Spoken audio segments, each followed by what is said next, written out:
नमस्कार, दादा फॅशन या चॅनलमध्ये तुमच्या सर्वांचे मनापासून स्वागत. तर आजच्या व्हिडिओमध्ये आपण बघणार आहोत की ही बघा जी तुम्हाला मी दाखवत आहे ना, ही कुर्ती आहे कॉटनची. तर दोन कुर्तींची मला ऑर्डर आली होती. एक 8 दिवसापूर्वी कस्टमरनी हे देऊन गेले होते म्हणजे मटेरियल, आणि त्यांची ऑर्डर मी काल पूर्ण केलेली आहे.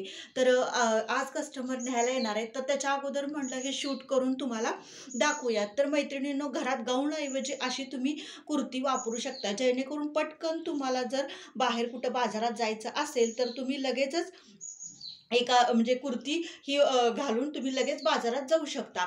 तर ह्या कुर्तीसाठी कापड लागलेलं आहे 2.5 मीटर, कारण चेस्ट आहे 40 इंच आणि उंची पण ठेवलेली आहे 40 इंच, आणि त्यांची बाही उंची घेतलेली आहे 9 इंच, आणि माप थोडं मोठं असल्यामुळे त्यांनी 2.5 मीटर कापड आणून दिलं होतं. आणि मी अस्तर लावलेलं आहे 2 मीटर, त्यामुळं अस्तर बाहीला मी लावलेलं नाहीये, कारण काय लावायची बाहीला गरज नाही. आणि कस्टमर म्हणत होते की अस्तरची काही गरज आहे का, पण मी त्यांना समजावून सांगितलं.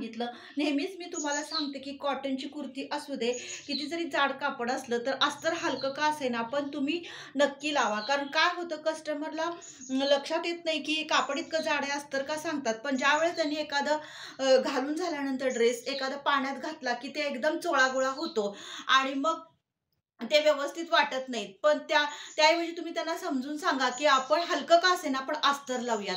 अस्तर लावल्यामुळं एक प्रकारचं त्याला फिनिशिंग खूप छान येतं, आणि खूप कमी वेळेमध्ये मी ह्या 2 कुर्ती पूर्ण केलेल्या आहे. दुसरी कुर्ती पण मी दाखवणार आहे. म्हणजे अगदी 2.5 तासामध्ये ह्या 2 कुर्ती पूर्ण झालेल्या आहेत. त्यासाठी तुम्हाला पूर्वतयारी करावी लागेल. म्हणजे व्यवस्थित अस्तर, व्यवस्थित पिन्स लावून घ्या. परत सगळं असेल ते गळ्याचा आकार तयार करून घ्या. गळ्याची पूर्ण जो आपण कट करतो ते पूर्ण तयार करून पिन्स लावून घ्या. म्हणजे पटापटा तुमची कुर्ती तयार होऊ शकते.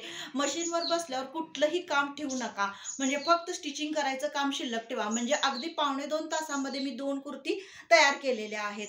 तर बघू शकता, पुढील गळा पान केलेला आहे आणि पाठीमागचा मी गोल केलेला आहे. तर अशा प्रकारे तुम्ही पण कमी वेळेमध्ये कुर्ती तयार करू शकता. तर आता मी दुसरी कुर्ती दाखवते. तर ही बघा, ही आहे दुसरी कुर्ती. ही पण त्याच मापातली आहे, म्हणजे एकाच कस्टमरची आहे, आणि ह्याचंही कापड खूप छान आहे, सॉफ्ट आहे. सॉफ्ट आहे, आणि बघू शकता ह्याच्यावरचे लायनिंग आणि जे डिझाइन आहे ते किती भारी वाटत आहे. आणि अगदी हे पण कुर्ती खूप कमी वेळेमध्ये तयार झालेली आहे. ह्याची बाही उंची थोडी कमी केलेली आहे, कारण हा पन्न्याला खूप कमी होता. म्हणजे त्याने 2.5 मीटर जरी आणला असेल तरी पन्ना कमी असल्यामुळं बाहीची उंची थोडी कमी झालेली आहे. ह्याचा बॅक आणि फ्रंट गळा गोलच ठेवलेला आहे. ह्याची ही उंची 40 इंच ठेवलेली आहे. तर मैत्रिणींनो, तुम्हीही अशी कमी वेळेमध्ये छान अशी कुर्ती तयार करू शकता, आणि अगदी घरच्या घरी तुम्ही सोप्या पद्धतीने ही कुर्ती नक्की तयार करू शकता. तर मैत्रिणींनो, हा व्हिडिओ तुम्हाला कसा वाटला नक्की कमेंट करून सांगा. आवडल्यास लाईक, शेअर आणि सबस्क्राईब करा. भेटूया नेक्स्ट व्हिडिओमध्ये.